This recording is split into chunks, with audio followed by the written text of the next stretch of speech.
Welcome back to Reliving Retro. This is Season 4, Episode 7. And if you're new here, we pick one game at random every single week, invite a guest on to rate it in 5 categories: story, gameplay, vision, sound, and how well it aged. And this week we have a special guest. I'll go ahead and allow her to introduce herself. Go ahead.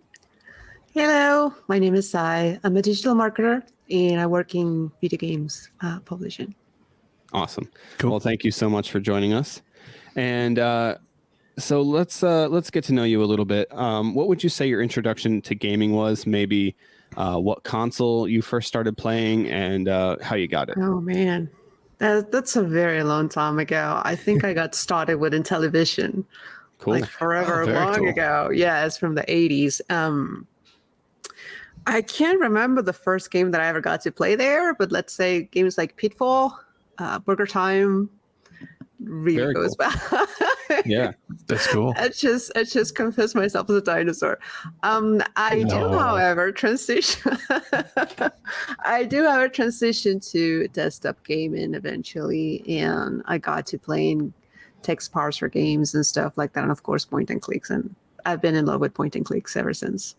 Awesome. Oh, cool. Very cool. So obviously, other than point and clicks, what would you say some of your other favorite genre of games to play are? Well, the one and only console that I have nowadays is Nintendo Switch. So I love Mario games. I love puzzle games, mostly platformers and stuff like that. Outside of that, and first-person shooters as well. Cool. Very cool. That takes care of my next question. I was going to ask if you had any modern consoles, but you do have a Switch, so that's cool. I do. What retro consoles do you currently own, if any at all? I do have the Super Nintendo somewhere. Awesome. Somewhere, some boxes hidden away. That's cool. Outside of that, I think a Game Boy. That's about it. Nice. The Super Nintendo is actually my favorite console of all time, so that's a good one. I had them all at some point. It's just that, between traveling and moving and stuff like that, I had to sell a lot of stuff. I think the one that it hurt the most to sell was the Wii. I really did not want to get rid of my Wii. And Dreamcast. Oh my God. The Dreamcast is really good. Dreamcast as well. For sure. All right. Well, yeah. So thank you again for coming on. We played Maniac Mansion this week for the NES, and first time. Not my first time. I played this game a lot as a kid. So, and I'm assuming it was.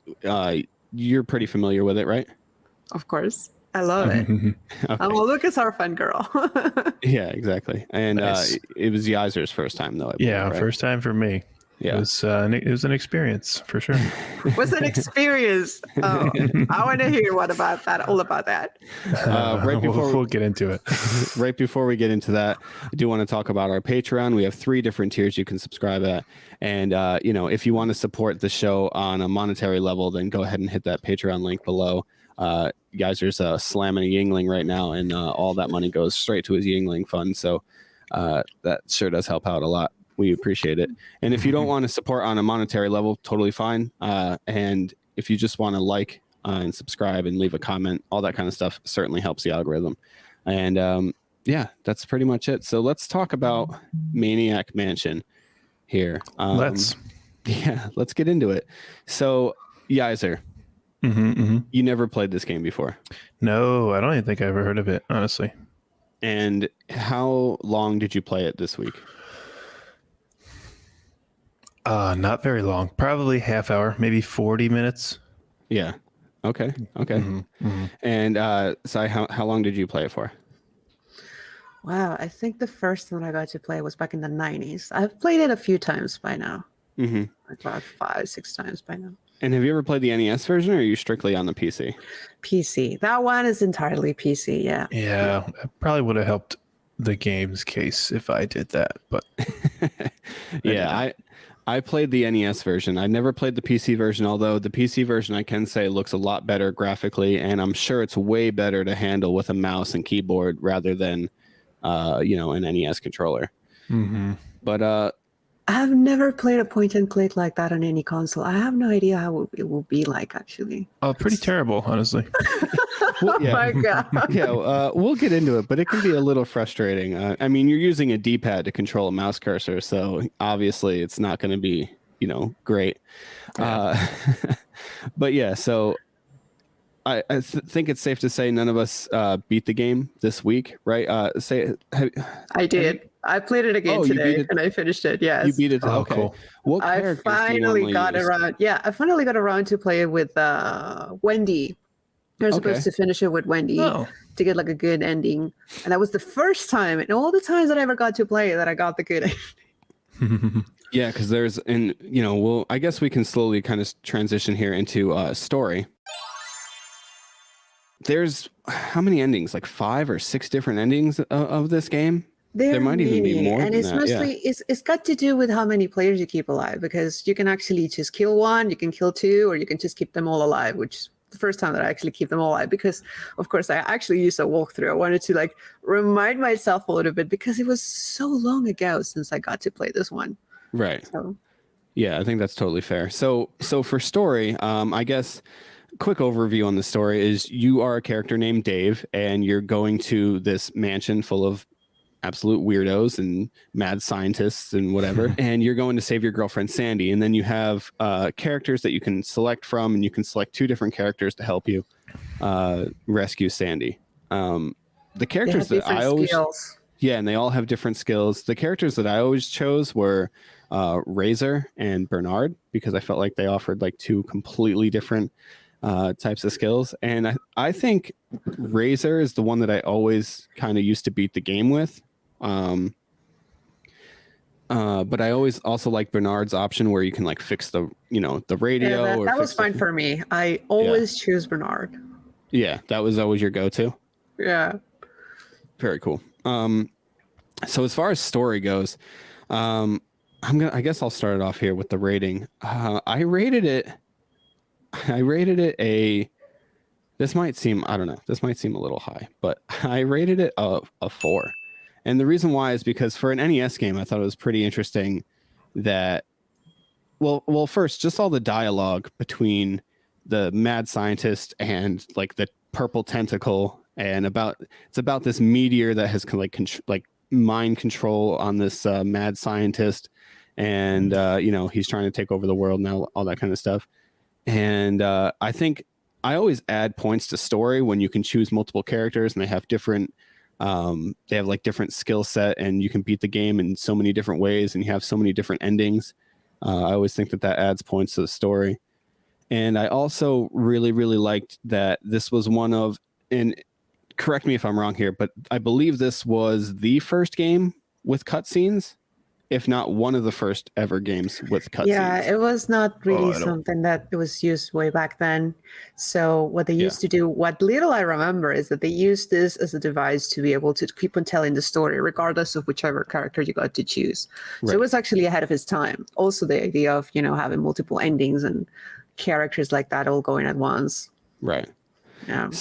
So Sai, what did you rate it in for story? Out of 5? Yep.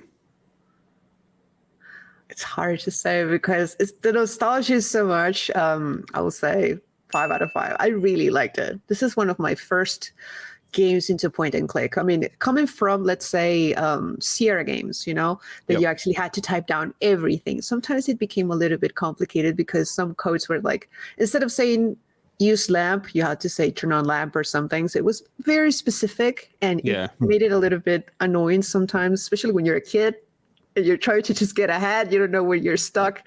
For sure. So eventually when point and clicks came along, it felt fantastic. So I was really excited the first time that I got to play Maniac Mansion, because it felt much easier in terms of, how you got to play it. However, one of the things that I did not like about Maniac Mansion is that way back then, LucasArts had this design that, sometimes you will have dead ends and stuff like that. So that's why I would take away a few points, but I can't. I just really liked it so much. It's 5 out of 5 for me. Yeah, I think that's totally fair. What about you, Yaiser? I think it's fair too. I actually gave it a 4 here also. Okay, cool. I mean, the basic general story of save your girlfriend from the crazy people is not all that interesting, but once you get in there, from the maniacs, right? Yeah. But they throw all the humor in there, all the it's weird, dude. It's a weird story with all like the crazy characters and all the like the weird endings, and then the alien police can come at the end if you do it right. And like I like weird and I like funny, so I think the story here is where the game is gonna shine for me. So I gave it a 4. Okay, cool. All right, let's move over to gameplay. Now, Yaiser, I'm gonna have you kick it off for gameplay because you said something nice. He has things to say. Yeah, you said something nice, and I know you're gonna say something not nice here. So let's just kick it off with the not nice first. I got the nice stuff out of the way. All right, so this, I wish I like searched for a version that I could have played on my PC with my mouse, but I didn't. I played it on my phone with my Kishi controller. So I had a joystick, which wasn't bad. I could move my cursor around with the joystick, but I don't know. I just felt so bad trying to click the right word, because you got to click the right word. You got to click. You can't click push the rug. You got to click pull the rug to find the key. You can't click use the rug. I'm sure that was a lot of fun when you entered the dark rooms. That you actually had to go everywhere. I just went the other way, and I just didn't even go in. Yaiser was watching my playthrough. Yaiser was watching my playthrough on Twitch, which, by the way, guys, if you don't know, we play through all of these games live on Twitch at least once a week. So get over to Twitch and subscribe to us or follow us on there. Mm-hmm.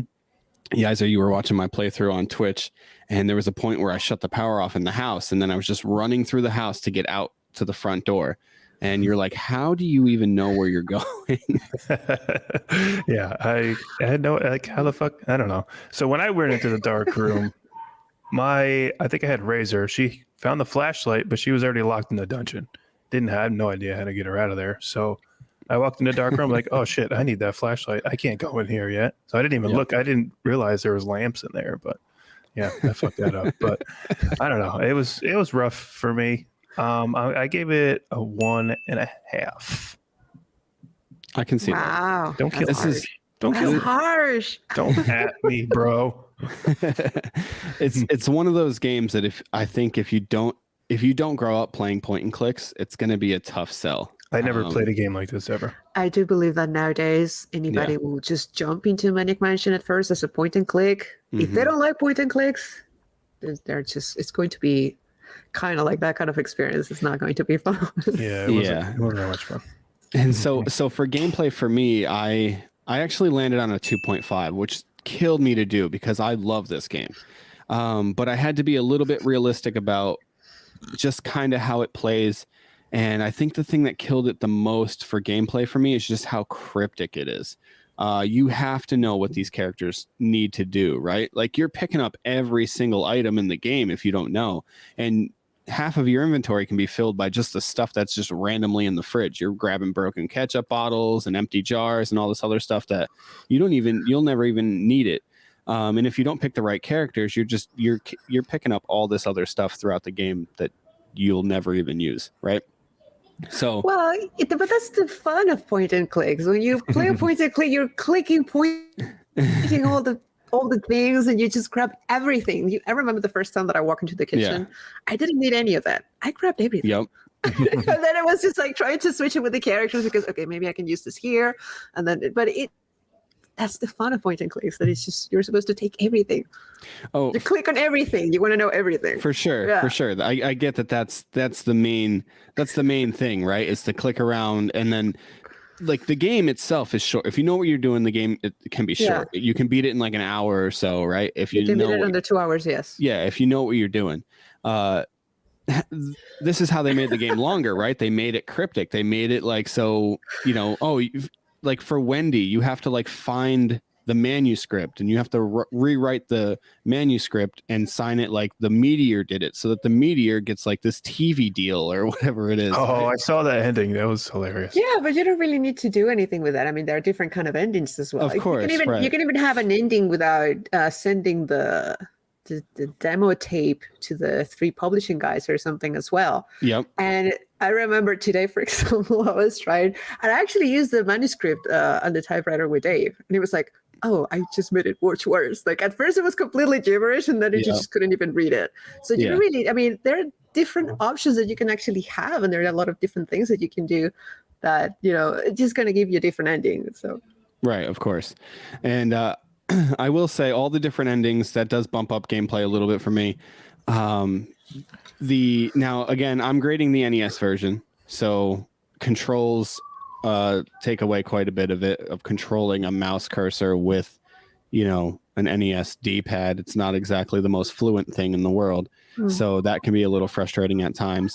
But yeah, I mean, that's kind of why I landed at 2.5. Although I do think a lot of all the different things you can do in this game is pretty amazing. Yaiser, you were blown away when I showed you what you could do as a Razor, where you go up into Ed's room and you take his hamster and you put it in the microwave, and then you microwave that hamster, and then that is an iconic moment. Yeah, and then you give him the exploded hamster, and then it immediately cuts to the front yard where you're just a gravestone now because he killed you. Yeah, it's pretty fucked up, honestly, but it's funny. That's why, Yeah.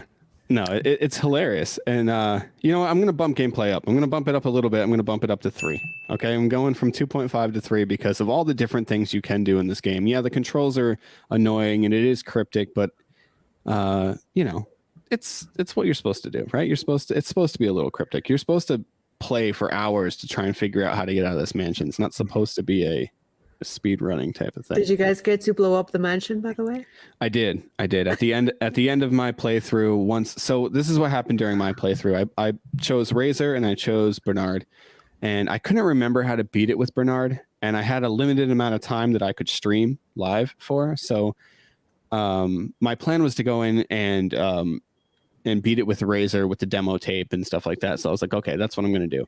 And then so I go to do that, and then I go to get the stamps off of Ed's package, and he came out and grabbed them right as I was trying to remove the stamp, and he was like, "Oh, thanks for delivering the package for me." And then he took it, and I'm like, "Did I get the stamps? Are they in my inventory?" And they weren't. So I was like, "Well, you can win the game without the stamps, by the way. That's a dead end with that Razor. No, I mean without the stamps, it doesn't matter who gets the stamps. You can get them with Dave if you want to, but if you don't get them, that's a dead end. Right, actually. That's what I'm saying. Because I mean, the package is crucial at the beginning of the game. Actually, one of the things that you learn after you play many, many times is that you park one of the characters there.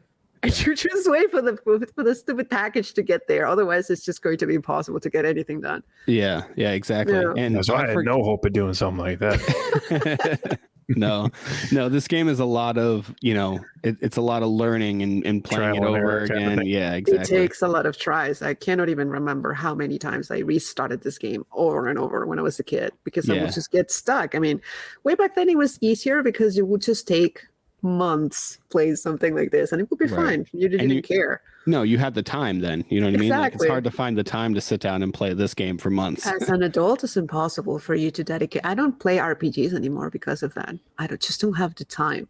Yeah, it's tough. It's tough to dedicate that kind of time. But yeah, so I realized that at that point that I couldn't beat the game.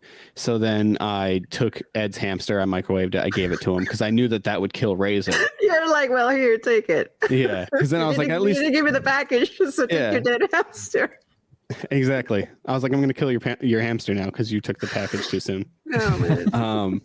So I did that, and then I blew up the mansion by leaving the power off for too long. So yeah, that's another way.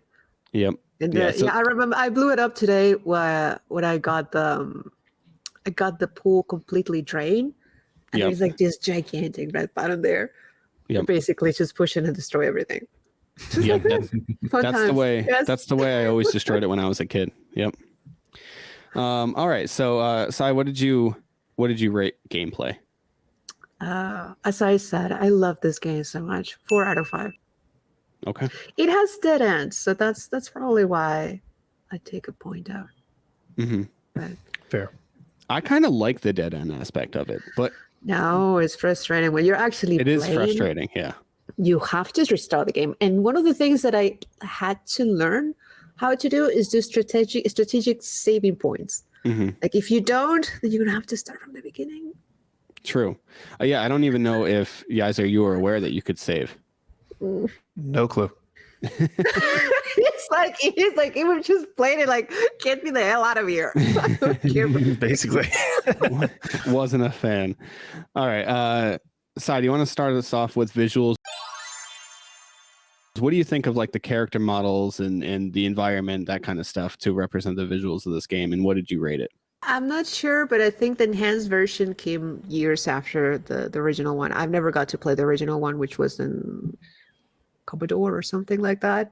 And it was, of course, really basic. It had very basic palette and stuff like that. The enhanced version is the one that I got to play, which had the fancy door and had the lock security and all that kind of stuff. And I liked it. I liked it very much. I thought at the time it was very interesting, I guess.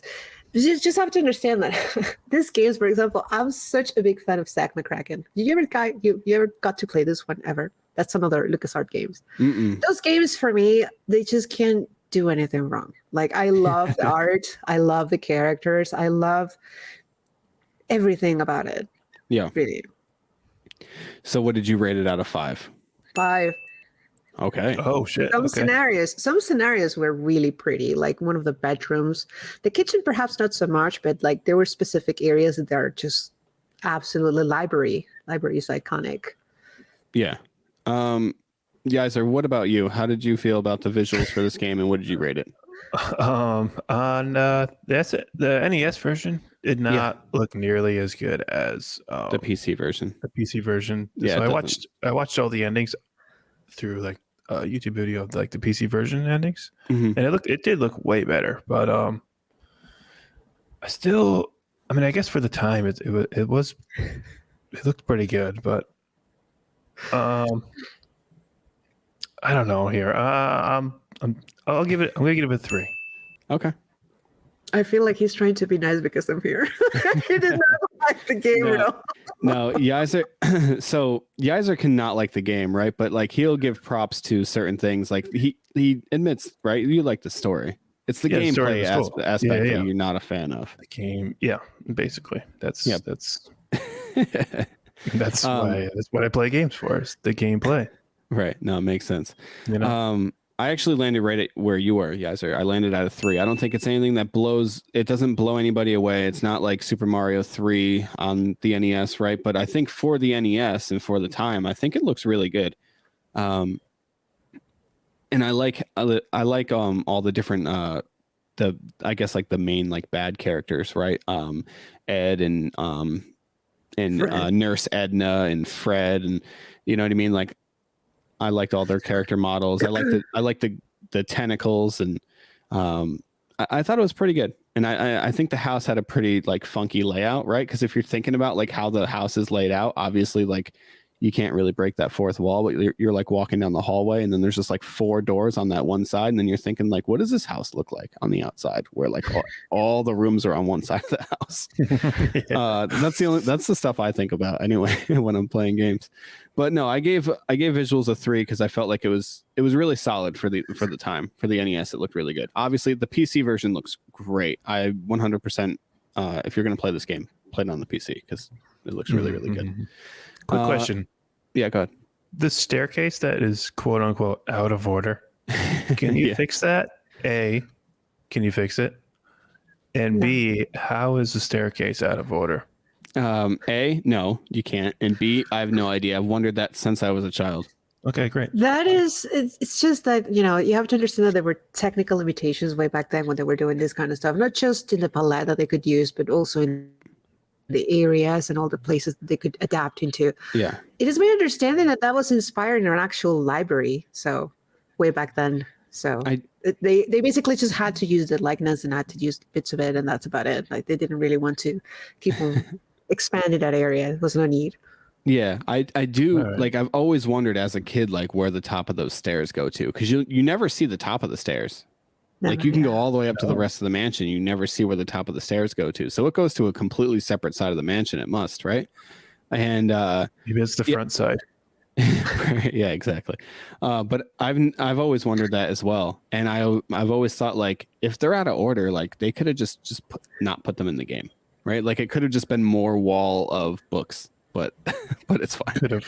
That area is iconic, really. They have used it in other games. I think Thimbleweed Park as well has some sort of like a library area, which is Yep. very similar to it. It's Yeah. a Ron Gilbert game, so yeah. I like Thimbleweed Park a lot. That game was a lot of fun. I didn't play through it, but I played quite a bit of it. All right, let's transition over to sound now. I'll kick off sound because it was one of the most exciting things about this game for me. And then as I'm playing through it, I encountered a gripe. Now, I rated sound at a 3.5 out of 5. I do think all these, for the most part, all these songs are really good as like standalone tracks, right? If you're just listening to them, you're like, okay, I like this. This is fun. But for the game and what you're doing in the game, I think Yaiser described it to me before the show as aggressive, and I agree with that. Where it's just kind of like it's a little bit too much, right? Because you're kind of just walking through this mansion, trying not to get caught, and it's like, and you're just kind of like, it's a lot for like what was. That is a Nintendo thing, by the way. When you get to play the enhanced version, there's literally not that much audio, if any at all. That's interesting because. That's interesting. Yeah, because... when I played the game today, it was like pure silence. I mean, of course, at the beginning you have the music, and the logo and stuff like that and all that, but there's no dialogue. I mean, there's no voice actors. There's no music. Well, there are parts you can play the piano in the enhanced version, and you can play. There's a record upstairs, and there's also a radio downstairs. There's a bunch of little things, but it's just noises. It's not soundtrack. There's no music. It's all silent, actually. Yeah. And the TV has its own like little jingle, like when you turn the TV on, that show comes on or whatever, and they have that jingle too. But yeah, each for the Nintendo version, each character has their own theme. So what happens when you're playing the game? I'm gonna have to play the Nintendo version. Yeah, seriously. Give it a shot. When you're playing the Nintendo version, each character has its own theme. That theme is kind of just blasting into your ear holes the entire time. There's no like let up, like it doesn't let up at all. And then you do have the option of turning it off. However, but like when you turn it off, it's just silence, and you're just walking through this mansion. That's kind of like how the PC version is, just silence. I wish there was some sort of like happy medium where maybe it's just like plays a little bit of like ambient like sounds or some like I don't know, some like ominous like tones or something. Like I don't it needs to play something. That's where my gripe came in, because I think the music itself is really, really good. However, it just becomes a little overbearing at times. So I end up knocking it down a few points for that. And then the fact that when it does become overbearing and I want to turn it off, it's just silent. So yeah, I left it at a 3.5. What about you, Yaiser? I'm at a 2.5. I mean, for basically all the same reasons. I didn't hate any of the songs until I listened to them for a couple minutes in a big chunk. You hear this song for 15 seconds. It's like, oh, this song's pretty cool. But you hear it for 2 minutes. It's like, turn this fucking shit off. I can't listen to it anymore. So yeah, I pretty much agree with what you said, but I'm going a little lower than you did at 2.5. Makes sense. And Sai, what about you? Wow, it's hard to say because there's really no audio. Right. So what, like 1 out of 5? You say 1 out of 5? See, yeah. Okay. Even my dog had a say on it. Yeah. One out of 5 barks. 1 bark. Yeah, that's interesting to me. I didn't know that the PC version was that much different when it came to audio. I expected the Nintendo version to be way more limited than the PC version, so I assumed that the PC version maybe had more audio than the Nintendo version. It looks so different, like in terms of graphics and everything. It looks so like very different. Game. Yeah. Yeah, it does. It looks way better, but I'm surprised. I'm just surprised to know that the NES has more audio options. That's surprising to me. Yeah. Maybe Nintendo was like, we got to add music. We need we got to do something. Music. Yeah, right. I would say it probably helped, I guess. I mean, because at least I think it probably would have hurt if you didn't have the option to turn it off. And then you're kind of just playing with that blasting music the entire time. Why did it seem so loud? I don't know, but it did. I know. It does, yeah. Anyway. All right, let's move over to Aged. Yaiser, I think you're going to have a pretty good one for this one. So why don't you kick it off? How do you feel that this game aged? I didn't give it a 0. Yay. Wow, silver linings. That's great news. And I've given game 0 before. You have, yeah. You have. I'm gonna give it a 1. Okay. It was hard for me to play. Yeah, I can imagine. I mean, you only played about 45 minutes of it, so. Yeah. If maybe I tried to get a PC version on my computer, I could have used my mouse and shit. Maybe it probably would have been higher, but like trying to do that with a controller is just like as far as old as you can age yourself as a video game to me. I think like I couldn't. I just can't do it. Okay. Sai, what about you? I don't like the dead ends. So Yeah. I guess a 3 out of 5. Okay.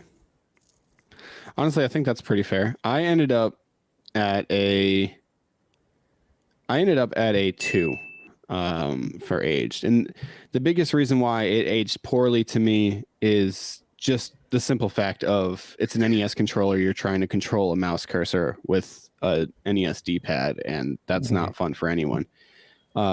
That's the biggest aging factor in it. If you played it on the PC, it probably ages way better, which just makes sense. It's a PC game. You know what I mean? It's honestly probably one of the first like PC ports to a console that I can even really think of. Must be, right? It's got to be one of them. I don't know the history of PC ports to consoles, but I would assume that it's probably up there with one of the first ones. And I would say another thing that ages it so much is just the fact that you absolutely need a guide if you want to beat this in a timely manner. Otherwise, good luck. You know what I mean? Because, you're going to get so frustrated with the game, you're going to end up putting it down and you're never going to go back to it because it's a different time. Yeah, it's 100%. a much different time. Yeah, so 100%. All right, so totals here. Not surprising, we have Yaiser in with the lowest score at a 2.4, just under average. That's not that bad.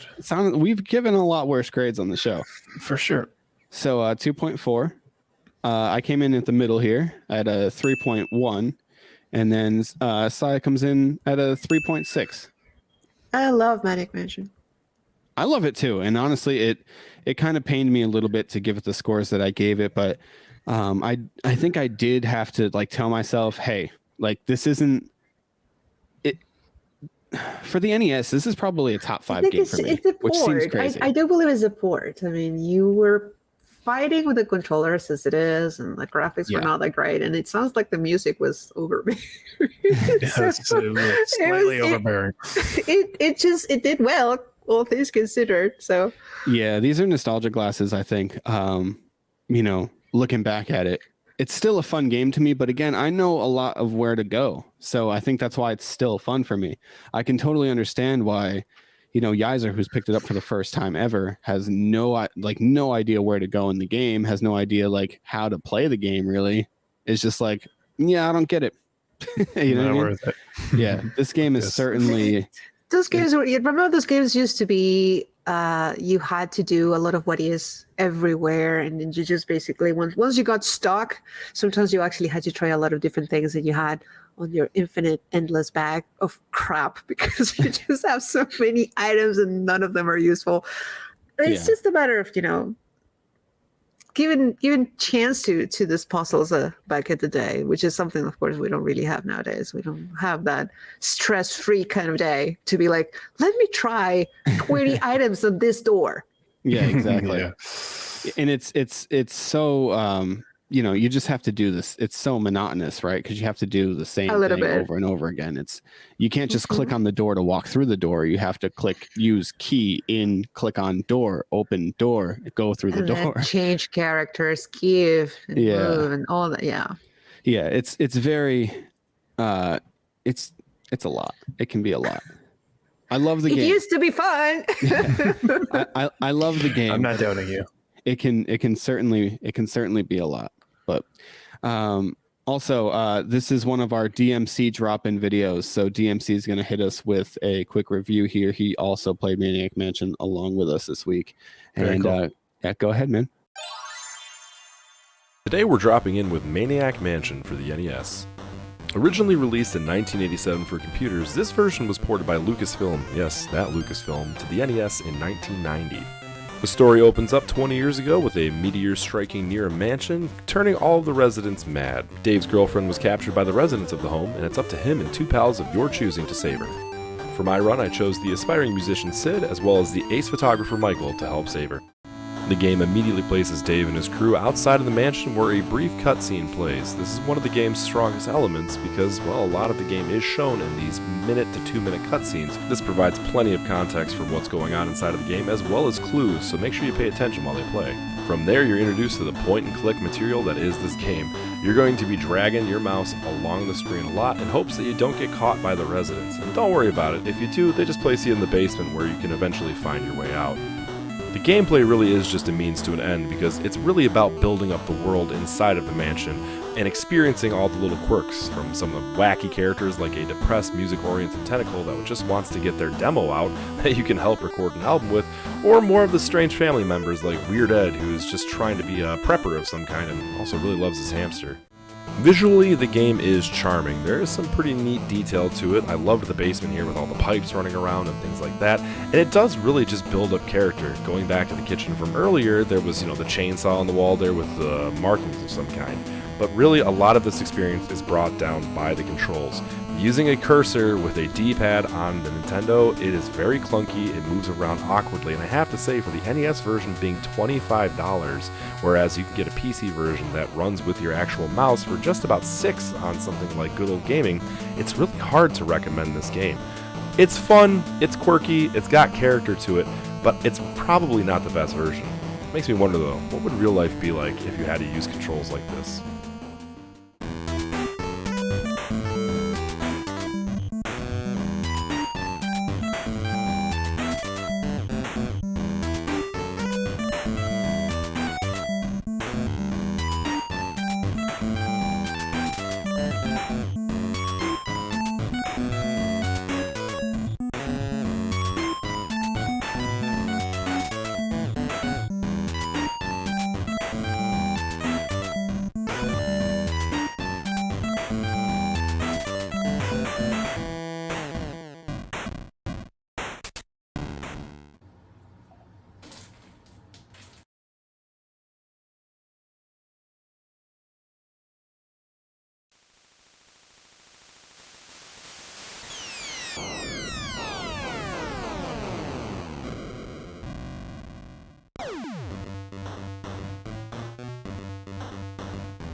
All right, thank you very much, DMC. Really, really appreciate that. And everybody go check out DMC over on TikTok. And then he streams Mondays, Tuesdays, and Wednesdays on Twitch. So check him out over there. Definitely. All right, now's the time of the show where we randomly select what game we're playing next. And then we get to vaguely describe it to our guest here. If you all are ready, I'm going to go ahead and hit that randomizer. Spin that shit.